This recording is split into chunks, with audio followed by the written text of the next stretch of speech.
BFM Business. L'heure H, l'invité d'Edwige Chevrillon.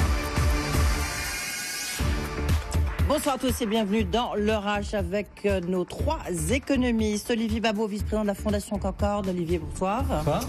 Jean-Hervé Lorenzi, président du Cercle des économistes. Bonsoir Jean-Hervé. Bonsoir Edwige. Et puis Xavier Timbaud de l'OFCE. Bonsoir Xavier. Bonsoir, merci d'être là. On va un peu caricaturer, on va porter un peu le décor tout de suite pour vous. On va dire, allez, à droite, ex peut-être filloniste. Olivier Babot, ça vous va comme voilà?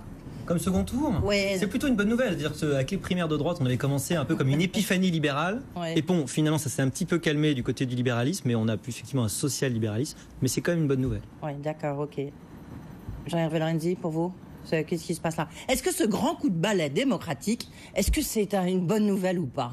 Enfin, faut quand même regarder les résultats, non pas exclusivement sur la présence en tête d'Emmanuel Macron, ce dont je me réjouis.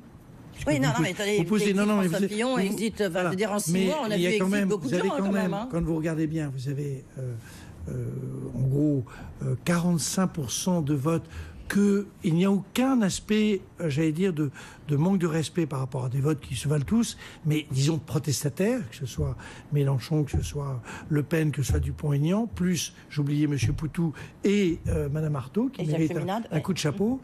Et oui, je suis minable. Ouais, okay. Oui, tout ça est quand même très impressionnant dans le regard que la société française a sur elle-même et les perspectives. Donc je trouve que le résultat est à regarder avec beaucoup d'attention et ne pas se contenter de dire qu'Emmanuel Macron est en tête, ce qui n'a échappé à personne. Xavier Timbaud, vous, quelle analyse vous faites du résultat d'hier? Est-ce que vous vous dites, est-ce que c'est une bonne nouvelle finalement pour la France, pour réformer la France? Déjà, la bonne nouvelle, c'est qu'il ne s'est pas produit en France ce qui s'est produit aux États-Unis. C'est-à-dire que cette colère et ce populisme n'a pas conduit à un basculement complet des institutions. Non, mais on a quand même une Marine Le Pen qui fait le Front National, qui fait son plus grand score jamais atteint, et oui, mais qui atteint quand même... Elle n'est pas en position de pouvoir très probablement remporter l'élection présidentielle. Et c'est une grande différence avec les États-Unis, parce que on voit que le bipartisme associé à la colère populaire peut conduire à des situations presque absurdes et invraisemblables en termes de qui a le pouvoir au final et de où va le pays. Alors, ça tient à un fait, c'est qu'en France, on a réussi à avoir une forme de quadripartisme dans lequel la colère et le populisme s'expriment d'une façon beaucoup plus subtile qu'elle ne s'exprime dans d'autres pays. Alors, je parlais des États-Unis et de Trump, mais on peut parler aussi du Royaume-Uni et du Brexit. Et de ce point de vue-là, la grande force finalement de la France, c'est d'échapper à ces deux catastrophes. Maintenant, on entre dans une aventure qui est qu'il va falloir apporter une réponse sérieuse et concrète à tous ces gens qui sont en colère, soit en leur expliquant qu'ils n'ont aucune raison d'être en colère et qu'ils se trompent, soit en leur disant on a effectivement entendu ce que vous avez à dire, et qu'on soit capable, non pas de réformer la France au sens où on l'entend habituellement, mais on soit capable de trouver une nouvelle direction. Alors juste, les chiffres définitifs viennent de tomber finalement. Emmanuel Macron dépasse les 24%, 24,01%, et Marine Le Pen fait 21,30%. Très rapidement, parce qu'après c'est Olivier Babot. Oui, je peux juste faire une remarque sur le Brexit. En réalité, le Brexit, ça ressemble étrangement à notre vote, à nous, majoritaire contre le traité. Ouais.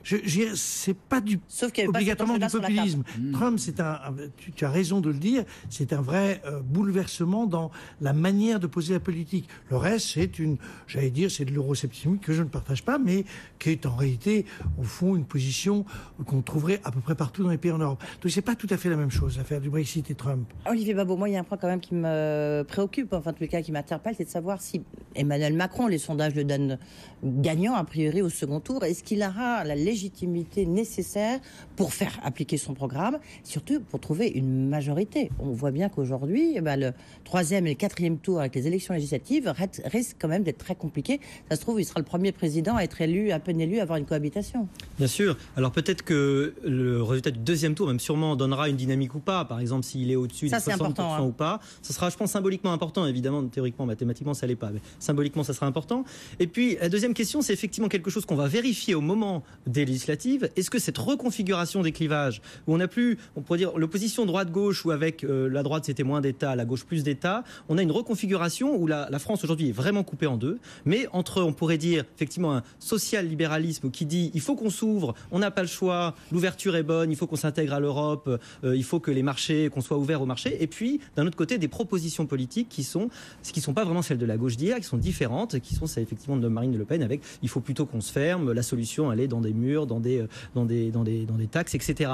Et vraiment on va voir au moment des législatives si cette reconfiguration, on pourrait dire idéologique du débat aujourd'hui se traduit à nouveau dans les urnes, ou si on revoit à nouveau le clivage droite-gauche. Est-ce que le PS va refaire un bon score? Est-ce que les Républicains vont revenir de chez les morts où ils sont aujourd'hui entre les deux tours? On va voir.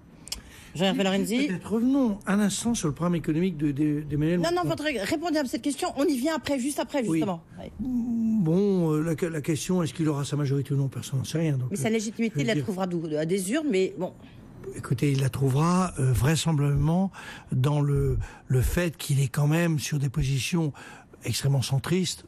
En réalité, on va être obligé de parler d'économie parce que après le reste, savoir si dit il faut plus d'Europe, ok, mais laquelle? Non, mais ma question c'est quand même de savoir qui va voter ensuite, quelles mesures va-t-il voter, parce qu'on voit bien déjà, même ici autour de ce bateau, Xavier est pas forcément déjà d'accord avec vous. Donc on voit bien que ça va être compliqué d'appliquer son programme et de le faire voter par la droite, par la gauche, ou du moins ce qu'il en reste, ou qui est la nouvelle appellation. Oui, mais que vous voulez. Ce qu'on a reproché à Emmanuel Macron jusqu'à maintenant, c'est au fond du côté de la droite, c'est d'être au fond pas assez réformateur. Ouais. Donc ça signifie que derrière, j'allais dire que s'il met en application ce programme, qu'à mon avis il est beaucoup plus que ne le dit la droite, mais s'il l'applique, je pense qu'il pourra trouver des majorités quoi qu'il arrive. À droite? Oui, bien sûr.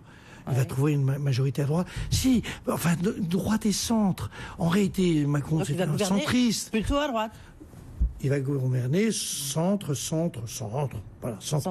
Xavier. Il y a, à mon avis, il y a deux grands obstacles auxquels fait face aujourd'hui Emmanuel Macron. En se projetant au-delà du deuxième tour, parce que je pense que c'est pas une discussion. Non, c'est le troisième, le quatrième qui est important. Voilà. Alors, le premier, c'est de savoir est-ce qu'il a, dans son génie politique, la capacité de construire une offre pour les législatives, d'avoir des candidats et des candidats qui sont en position d'emporter un certain nombre de postes de députés. Ça va être un test extrêmement important pour son aventure politique, parce que toute la mythologie d'Emmanuel Macron, c'est d'avoir réussi en un an ce que d'autres mettent 30 ans à faire. On va voir. Parce que c'est un peu ironique dans vos propos, mais c'est vrai qu'en un an, il a fait un parcours incroyable. Mais il faudrait pas que le soufflet s'effondre devant cet obstacle des législatives. Hier soir, il y a un petit coup de semence, oui. Oui, et un petit coup de semence, et puis pour le moment, personne n'y voit très clair sur comment il va faire. Est-ce qu'il est dans une stratégie d'alliance avec un de ces vieux partis mourants ? Est-ce qu'il va s'asseoir sur le centre, qui n'a jamais montré aux législatives une grande capacité à pouvoir construire une majorité? Est-ce que dans son esprit start-up de je construis à partir de rien, il arrive à lancer 50% il veut quand même supprimer 120 fonctionnaires. La France a été gouvernée pendant des décennies au centre, entre un mélange du MRP, de la CFIO qui était bien rose. C'est le centre. En réalité, ce qui reconstitue avec Bayrou, c'est le centre. Et donc, sous tout le calcul, c'est d'aller des frontières de Mélenchon jusqu'aux frontières du... Alors c'est la deuxième épreuve, à mon avis, qui attend Emmanuel Macron. Parce que la première, ça va être de transformer l'essai en matière législative. Et là... et en loi. Le parcours prodigieux qu'il a accompli en un an, le faire sur le plan législatif, c'est paradoxalement beaucoup plus difficile. Tu as raison. Voilà. Donc, est-ce qu'il y est préparé ? Est-ce que son plan, qui va probablement nous dévoiler bientôt, va fonctionner ou pas sur cette question-là ? On va voir. Après, la deuxième épreuve qu'il va avoir, c'est probablement, s'il échoue pas complètement sur cette affaire législative, donc s'il arrive à avoir un petit noyau législatif, est-ce qu'il arrive à monter des coalitions dans une Assemblée nationale qui sera quand même vraisemblablement assez partagée. Et est-ce que ces coalitions lui donnent la possibilité de mettre en œuvre son programme ? Et ça, c'est quelque chose aussi qui est totalement contraire à la culture politique française. Ouais. La culture politique française, l'Assemblée nationale... Mais ça, c'est de la culture allemande, politique allemande, mais voilà, pas la culture politique française. Elle n'est pas de former française. des coalitions, elle est de former des alliances solides, définitives, et puis ensuite d'être fidèle à la majorité. Ouais. C'est quelque chose qui introduit une nouveauté probablement dans le paysage français. Je crois que personne ne pense que ça sera facile, et sûrement pas lui. Il a un grand atout quand même, c'est qu'il a fait son programme programme avec les gens avec qui il l'a fait, de façon suffisamment subtile pour en réalité pouvoir placer le curseur réel. Parce que finalement le programme est très flou, il faut quand même le dire. Il y a même parfois seulement des choses qui sont un peu contradictoires. Oui. Il y a des choses où on se demande comment il va faire. Et donc quand il va mettre le curseur, ça va être en fonction peut-être de l'Assemblée qui va faire. Peut-être qu'il va changer son programme en fonction des gens qui vont être en place. Alors il y a les 120 000, mais ils ne sont pas cités dans le programme en 17 pages. Donc il y a des choses un peu bizarres comme ça, des choses qui se sont escamotées. Est-ce que les 35 heures, il dit on va remettre aux branches, et puis à un moment donné il disait on va pouvoir faire travailler plus les jeunes. Il l'a dit, mais il l'a pas écrit. Alors il y a des choses comme ça. Il y a beaucoup de points où il y a beaucoup de loups, je veux dire, qui vont devoir être levés. Il va pouvoir les lever dans le sens qu'il veut, en réalité. Moi, je ne suis pas d'accord avec Olivier sur le sujet. Son programme économique est en réalité esquissé, mais c'est pas les 120 000 qui comptent, c'est pas les 60 milliards de ceci ou de cela. Ce qui compte, c'est les 3 sujets sur lesquels il met l'accent. Un, les retraites par points, c'est majeur, très important si ça se fait. Deuxième aspect, c'est l'élargissement des assédiques, à l'ensemble de la population. C'est un deuxième sujet qui est très important, avec l'idée derrière que on va regarder un peu plus la manière dont les chômeurs se comportent. Et troisième sujet, c'est la fiscalité des revenus de l'épargne. C'est-à-dire, c'est un sujet des 3, c'est le plus important. La fiscalité, c'est 3 sujets majeurs. Ouais. C'est beaucoup plus important que les affaires. Mais on voit déjà que les syndicats, ils ne suivent pas. Mais je ne dis pas que c'est facile. Le patron de la CFTC ce matin, lui, il ne suit pas notamment sur l'assurance chômage. Demain, Jean-Claude Maillon de FO sera notre invité. Là, idem, Laurent Berger aussi de la CFDT, même si lui appelle à voter Macron. Donc on voit bien que ça va être compliqué. Xavier Timbaud, vous, ces réformes déjà, elles vous laissent sceptique. C'est pas qu'elles me laissent sceptique. Elles sont utiles ou pas? Bon, alors il faut les prendre une par une et il faut en discuter. La retraite à points, par exemple, il faut bien avoir conscience d'une chose, c'est que si on veut mettre en place un régime de retraite à points, il va falloir avoir une échéance de temps de l'ordre de 40 ans pour qu'il puisse effectivement fonctionner. Donc c'est le genre de projet qu'on fait vraiment pour les générations futures. Parce que, ne serait-ce que pour des raisons pratiques, on ne peut pas mettre en place le régime à points tout de suite. Pourquoi ? Simplement, on n'a pas. Non mais on a 15 ans d'historique, par exemple, sur les salaires pour un certain nombre de cotisants retraite. Donc, au-delà de 15 ans, on ne sait pas reconstruire la trajectoire à points. Donc, sur les autres mesures. Alors, sur les autres mesures, c'est intéressant. L'assurance chômage, en fait, ce qu'il y a derrière, c'est la fin du paritarisme. Donc, du coup, les syndicats sont vent debout. Alors, il y a quelque chose d'autre dans la corbeille qui est la loi El Khomri 2. Enfin, elle ne s'appellerait pas loi El Khomri, elle s'appellerait la loi Macron 2. Mais ça serait la continuation de la loi El Khomri. Alors, peut-être que Emmanuel Macron peut arriver à dire je vais y aller de mollo sur la loi El Khomri, donc laissez-moi l'assurance chômage étendue à plus et on discute du nouveau contour du paritarisme dans ce schéma-là. Et là, effectivement, Emmanuel Macron peut montrer finalement une capacité de manœuvre politique qui peut être assez intéressante. C'est-à-dire cette idée que pour réformer la France, il faut faire donnant-donnant. Il faut donner des gages à certains et à d'autres, que c'est une histoire d'équilibre et d'échange. Ce qui est peut-être quelque chose qui peut séduire. Et c'est pareil, la fiscalité des revenus de l'épargne. Probablement, il peut la mettre sur la table. Prélèvement unique. Mais probablement, peut-être qu'il faudra aussi parler de la fiscalité foncière, de la taxe d'habitation, peut-être aussi derrière du financement des collectivités territoriales, peut-être faire un paquet avec tout ça, et peut-être aussi s'inscrire dans un mouvement de baisse des impôts.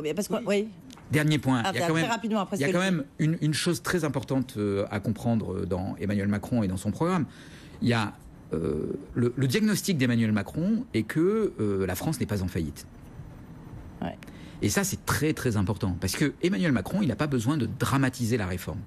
Il n'est pas dans une position où il est acculé et il doit faire de la réforme. Là où évidemment c'était l'opposé par rapport à François Fillon. Mais parce que il a un diagnostic qui ressemble un peu à celui de François Hollande, mais peut-être qu'il aura raison par rapport à François Hollande, qui est que les choses vont aller en s'améliorant. Et qu'à partir de là, comme les choses vont en s'améliorant, il y aura des marges de manœuvre aussi. Mais justement, sur le cadrage budgétaire, moi, tout à l'heure, je vous le disais, j'étais avec Pierre Moscovici, le commissaire européen en charge des affaires économiques et financières, et je lui disais, alors le programme d'Emmanuel Macron, comment... Il me dit, on va voir le cadrage budgétaire. Vous, est-ce qu'il vous paraît tenable ce programme économique d'Emmanuel Macron, ce qu'on en connaît, quoi. Avec la Fondation Concorde, on avait fait une évaluation, on a estimé qu'il y avait quand même environ 50 milliards de trous, mais il faut quand même dire qu'il y a beaucoup d'hypothèses 15 milliards, à faire. a dit Quelqu'un, vous connaissez bien Jean Pisani-Ferry. Oui. Donc, c'est compliqué d'évaluer, évidemment, parce que ça tient beaucoup de paramètres. On doit faire beaucoup d'hypothèses. Oui.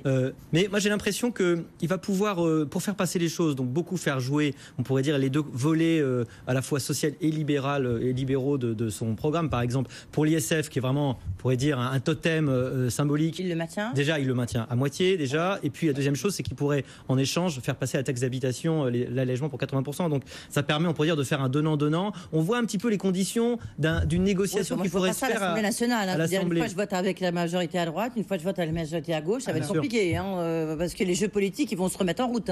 Évidemment. Moi, je suis optimiste pour Macron. Pour les raisons d'ailleurs que Xavier a évoquées, mais il le fait de manière très interrogative. Moi, je le fais de manière plus décisive. D'abord, je trouve que les 3 sujets pris, même si on met 40 ans pour la retraite à point, les trois problèmes sont majeurs. Il s'agit de réinvestir, ça c'est la fiscalité d'épargne. Il s'agit de rassurer les gens qui sont des entrepreneurs, c'est l'affaire des assédiques. Et il s'agit finalement de nous sortir de cette affaire de retraite qui est un débat intergénérationnel massif. Donc, les sujets sont bien choisis. Deuxième aspect, il a beaucoup de chance. C'est vrai que ça s'améliore. Et c'est vrai qu'on a dramatisé à l'excès. Fillon a peut-être, au-delà de ces problèmes, les problèmes qu'il a eus, avait une vision tellement noire des sujets. Je veux dire, et vraisemblablement pour nous autres économistes un peu excessive. La France n'est pas en faillite. La confiance, c'est le moteur, c'est pas vous, je vais le dire, c'est quand même le moteur de l'économie. Donc, troisième sujet, je crois qu'il est capable, et ça c'est parce que c'est l'âge, ma chère Edwige, qui me donne cette expérience. Il faut avoir vu comment fonctionnait la 4ème République. Je veux dire, elle n'a pas si mal fonctionné sur le plan économique, et elle a fonctionné sur en gros, ce qu'on appelait les majorités d'idées, des passages, des trucs, et quand même très très centristes. Donc, je crois que c'est ça qu'il va mettre en place. S'il a des bons dossiers, et je pense qu'il les a, on fera avec. Donc, je suis très optimiste, en dépit de la Fondation Concorde. Xavier Timbaud, est-ce que le programme économique d'Emmanuel Macron est susceptible de faire repartir la croissance en France ? Il est susceptible de la refaire partir parce que Emmanuel Macron n'est pas dans le remède de cheval. Et donc... il faut pas dire ça parce que c'est un petit peu injuste. Mais du coup, on le taxe de hollandisme. Vous entendez cette critique, cette musique récurrente. En tout cas, il s'inscrit dans une certaine continuité. Oui. Alors, on peut dire qu'il s'inscrit dans la continuité parce que c'est par fidélité à Hollande. L'avantage de la continuité, c'est aussi une certaine stabilité. Et en matière économique, la stabilité, ça a des vertus. Il faut aussi dire que François Hollande a fait beaucoup de choses qui ont été assez violentes, comme en particulier le transfert qui a été réalisé pour rétablir la compétitivité des entreprises. Compétitivité des entreprises qui a en partie rétablie. Mais bon, au prix quand même d'un sentiment, disons, d'injustice de la part des ménages qui ont contribué à tout ça. Alors, Emmanuel Macron est plus mesuré, en l'occurrence. Voilà, plus mesuré et plus dans les ménages et pour les entreprises. Voilà, et éviter de réallumer des incendies qui ont fini par s'éteindre d'eux-mêmes. Mais est-ce que c'est suffisant ? Est-ce que ça va aller assez vite ? Est-ce qu'on va s'enliser une fois de plus ?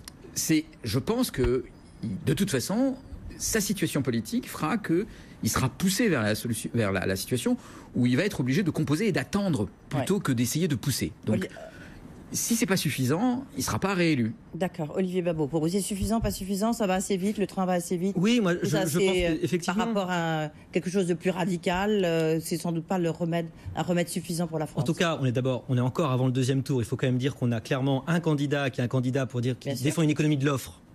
Face à une candidate dont on pourrait dire à peu près que c'est une économie de la demande en gros, donc c'est pas une sorte de Keynes mal compris où on dit qu'il faut absolument de toute façon déverser beaucoup d'argent, y compris reprendre la monnaie et puis faire marcher la planche à billets, ça va faire repartir l'économie, donc ça évidemment c'est la pire des choses. Donc là on est plutôt dans une vision qui est plus positive. Est-ce que les fondamentaux extérieurs, est-ce que les taux on pourrait dire de l'endettement public vont rester positifs, aussi positifs qu'ils étaient sous Hollande? Ça c'est pas certain, je suis pas complètement sûr. On peut peut-être effectivement avoir une amélioration sur le point de vue du chômage, donc ça pourrait être une chance de Macron, mais c'est pas certain. Il y a quand même des gros loups encore une fois, par exemple sur les dépenses santé, le fait qu'on aille rembourser le dentaire, l'optique et l'auditif, ça c'est quelque chose quand même, des dépenses qui sont très importantes, c'est une promesse importante qu'il avait faite. Avec le vieillissement de la population. Et avec le vieillissement, et ça personne ne sait comment ça va être financé. Il y a quand même 2-3 moments où, alors il est possible qu'il n'applique pas tout, ça évidemment, ça s'est déjà vu. Ouais. Je vais vous dire vous deux remarques. juste par rapport aux réformes. Est-ce que vous pensez oui. La France va redémarrer, la croissance va revenir Je pense de quoi a-t-on besoin? On a besoin de se rapprocher des 2% de croissance. On ne va pas supprimer la dette en 3 ans, revenir à 0% de taux de chômage. La réalité, c'est que il faut bien choisir les thèmes. Il faut quand même avoir une vision macroéconomique précise. Je précise qu'il a auprès de lui un très bon économiste. Vous l'avez cité tout à l'heure, Jean Pisani-Ferry. Je rappelle que François Hollande était lui-même l'économiste en chef, ce qui est toujours dangereux pour un président de la République, et que les 2 premières années ont été quand même catastrophiques. Enfin, François Hollande avait Jean Pisani-Ferry aussi. François Hollande avait aussi Jean Pisani-Ferry. Il était au CAE. Oui, mais enfin, ok, non, pas au CAE. Voilà. Il était stratège en chef de François Hollande. Les 2 premières années, le choc fiscal restera quand même pour les étudiants d'économie un cas study exceptionnel. Donc, je veux dire, on ne refera plus jamais ça. Il y a eu des erreurs énormes faites au début du quinquennat de François Hollande. Donc, si la continuité, c'est la continuité du deuxième partie du parcours de Hollande, il n'y a pas de drame en la matière, si c'est le début, mais ça ne sera pas le début. Donc, je trouve que les thèmes sont bien choisis. Le seul problème, reprenez la loi Macron. Rapidement, la loi Macron, c'est les autocars, et c'est bien d'autres choses. Mais il ne faut pas... justement, c'est pas beaucoup d'autres choses, quand même. C'est un peu le problème d'Emmanuel Macron. Son bilan au ministère de l'économie, c'était on était dans le vocabulaire, on était dans la confiance, très important. On est dans la confiance. Mot de conclusion, Olivier Babot. Est-ce que pour vous, vous êtes un peu rasséréné comme les marchés, même Wall Street, qui a profité de ce résultat du premier tour de l'élection présidentielle? Moi, je crois qu'on a quand même vu avec cette élection 50% de la population française qui quand même vote pour des candidats très alternatifs avec des projets économiques très graves. Et ça, c'est très inquiétant pour la suite parce que ça va probablement augmenter. Et je pense que la balle va être dans le camp d'Emmanuel Macron.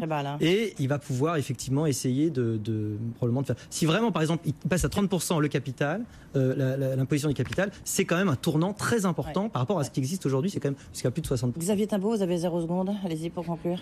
0 seconde, c'est ça. On se lance dans une aventure qui n'est pas celle de Donald Trump. C'est une aventure qui est beaucoup plus intéressante et beaucoup plus porteuse de possibilités.